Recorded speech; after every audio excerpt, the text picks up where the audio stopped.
Hair అనేది చాలా మందికి ఈ మధ్య కాలంలో ఇది వరకు చూసుకుంటే చాలా కింద దాకా జడలుండేవి అట్లా మాట్లాడుకునేవాళ్ళు. ఇప్పుడు చూస్తే చాలా సన్నగా అయిపోతుంది. అట్లనే డాండ్రఫ్, ప్రతి ఒక్కళ్ళకి డాండ్రఫ్ అనే కంప్లైంట్ వస్తుంది. సో డాండ్రఫ్ ఎందుకు వస్తుంది? డిఫరెంట్ టైప్స్ ఆఫ్ డాండ్రఫ్స్ ఉంటాయా?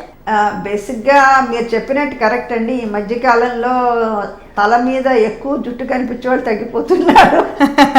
కింద ఎక్కువ ఉంటుంది దూకున్న. ఆడ మగ ఇద్దరు కూడా ఆడవాళ్ళకి మగవాళ్ళకి కూడా కారణాలు చాలా ఉన్నాయి.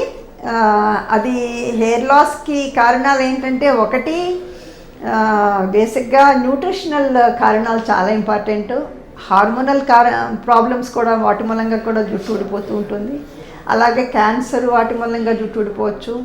అలాగే కొన్ని మెడిసిన్స్ తీసుకోవడం మూలంగా కూడా జుట్టు ఊడిపోతుంది. ఆ తర్వాత అవి కాకుండా lot of chemicals people are using.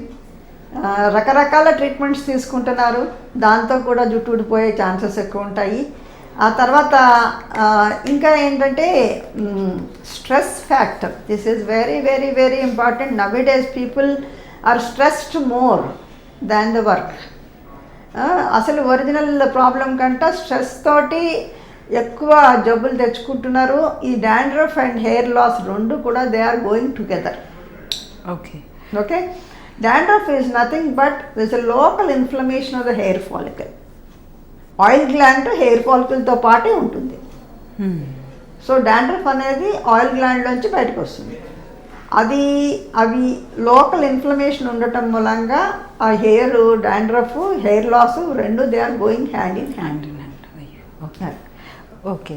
So premature greying కూడా ఒక పెద్ద సమస్య. ఇప్పుడు చిన్నప్పటి నుంచి తెల్ల వెంట్రుకలు రావడం, లేకపోతే రాగి రంగులోకి వెళ్ళడం జరుగుతుంది చిన్నపిల్లలకు కూడా. రీజన్ ఏంటి? ఏమైనా సీరమ్స్ హెల్ప్ చేస్తాయా? ఒకటి జెనెటిక్ అండి. There are some diseases they have a problem of absorption. Okay.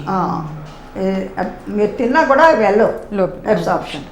Yes, న్యూట్రిషనలే metals, essential metals, vitamins, proteins, ఈ మూడు సప్లిమెంటేషన్ కరెక్ట్గా ఉండాలి.